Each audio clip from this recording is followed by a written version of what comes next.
प्रदेश शासन के कृषि तथा कृषि शिक्षा एवं कृषि अनुसंधान विभाग के मंत्री सूर्य प्रताप शाही ने मंगलवार को मुरादाबाद जनपद का भ्रमण कार्यक्रम के अंतर्गत कृषि विज्ञान केंद्र बिलारी का भ्रमण किया एवं कृषि गोष्ठी में कृषकों से सीधा संवाद स्थापित करते हुए कहा कि प्रदेश सरकार कृषि के चहुमुखी विकास एवं किसानों की उन्नति और खुशहाली हेतु कृत संकल्पित है।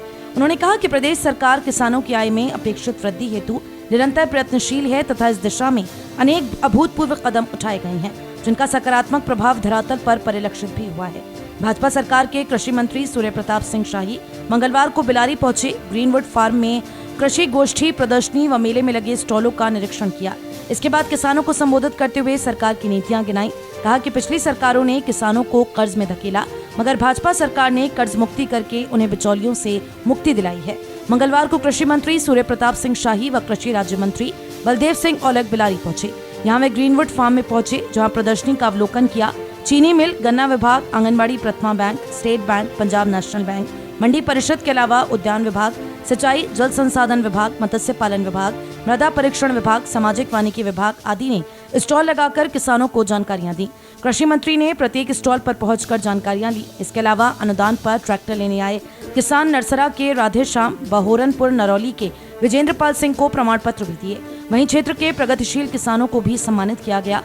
कृषि मंत्री सूर्य प्रताप सिंह शाही ने प्राकृतिक खेती करने के बाद जमीन का स्वास्थ्य ठीक रखने पर बल दिया। इसके अलावा दुग्ध उत्पादन बढ़ाने पर भी आह्वान किया, ताकि किसानों की आय भी 3 गुना हो सके। उन्होंने किसानों की आय बढ़ाने पर बल दिया। कहा कि यदि पहले की सरकारों ने किसानों का ध्यान दिया होता तो देश अब तरक्की पे होता। कहा कि आज गन्ना भुगतान की स्थिति में बहुत सुधार आया है। भाजपा सरकार बिना भेदभाव के काम कर रही है कि अकेले गन्ने की खेती को करके जो है वो न तो देश का उद्धार किया जा सकता है, न 130 करोड़ लोगों के पेटों को भरा जा सकता है। प्रधानमंत्री जी ने आजादी के अमृत महोत्सव 75 वर्ष पूरा होने जा रहा है। इसी 15 अगस्त को उन्होंने एक लक्ष्य रखा है कि देश को, हमको सभी मसलों में हमको आत्मनिर्भर बनाना है। और इसलिए मुरादाबाद मंडल के किसान भाइयों से अपील करना चाहता हूं कि हमारा यह मुरादाबाद मंडल गंगा, जमुना, मध्य रामगंगा जैसे नदियों का जहां पर प्रवाह हो और जहां पर इतना उर्वरा शक्ति हमारे जमीन को प्रकृति ने हमको प्रदान किया है, हमारा ये उत्तरदायित्व है कि हम देश का भी पेट भरे और दुनिया के लोगों का भी पेट भरे। आप देख रहे हैं कि लंका में क्या हो रहा है।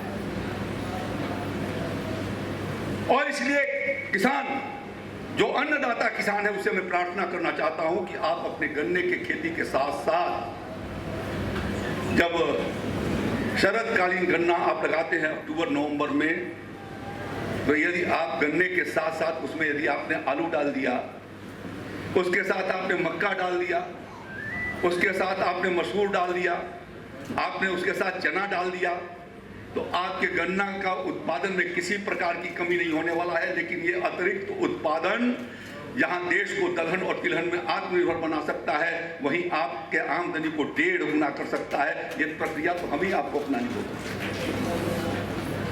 जो गर्मियों के दिनों में गेहूं काट करके या आप अपने पेड़ी को काट करके गन्ना लगाते हैं या पेड़ी काट करके अपने खेत को तैयार करते हैं, यदि आपने जबकि कर रहे हैं, जेपी नगर के किसानों को मैंने देखा बड़े पैमाने पर जो है सब्जियों की खेती कर रहे हैं। सब्जियों के खेती किए जाने से गन्ना लेता है आपका 1 साल। काम क्या है तो प्रधानमंत्री नरेंद्र मोदी जी ने किया है, और उत्तर प्रदेश में समाजवादी पार्टी की सरकार समाप्त होने के बाद यदि किसी ने किया है तो आदरणीय योगी आदित्यनाथ जी की सरकार ने किया है। एक व्यापक बदलाव जिसके माध्यम से गांव में रहने वाले आदमी की आमदनी को कैसे बढ़ाई जा सके, खेती के भीतर नई तकनीकी के माध्यम से वो खेती करके अपने आमदनी को कैसे बढ़ाए, लागत को घटा करके उत्पादन को बढ़ा करके विभिन्न प्रकार की खेती को करके वो आमदनी बढ़ाए, और साथ साथ में उसके पैदा किए गए उत्पादन का किसान भाइयों के द्वारा बनाई गई किसानों के कंपनी के द्वारा उसको खरीद करके और उसको ऊंची कीमतों में मूल्यवर्धन करके, वैल्यू एडिशन करके हम कैसे आगे की ओर बढ़ा सके। इसके लिए आदरणीय मोदी जी ने और योगी जी ने प्रदेश के भीतर जो रफ्तार दिया है, यदि पहले ऐसा हुआ होता तो बहुत बड़ा कायाकल्प पिछले 73-74 सालों में देश के भीतर हुआ। आज वो बदलाव की स्थिति आई। मैं एक छोटा सा उदाहरण आपके सामने, मैं मुरादाबाद मंडल की एक तस्वीर मैं आपके सामने रख रहा हूं। उत्तर प्रदेश के भीतर समाजवादी पार्टी की जब सरकार थी, सभा में सरदार वल्लभ भाई पटेल विश्वविद्यालय मेरठ के कुलपति आर.के. सिंह मित्तल, जिला पंचायत अध्यक्षा डॉक्टर शिफाली सिंह, भाजपा के जिला अध्यक्ष राजपाल सिंह चौहान, एमएलसी गोपाल सिंह अंजान, डॉक्टर जयपाल सिंह व्यस्त, सत्यपाल सिंह सैनी, पूर्व एमएलसी परमेश्वर लाल सैनी, सुरेश सैनी, गोपाल सिंह यादव, भाजपा नगर अध्यक्ष के गुप्ता के अलावा पंडित रघुपत सिंह,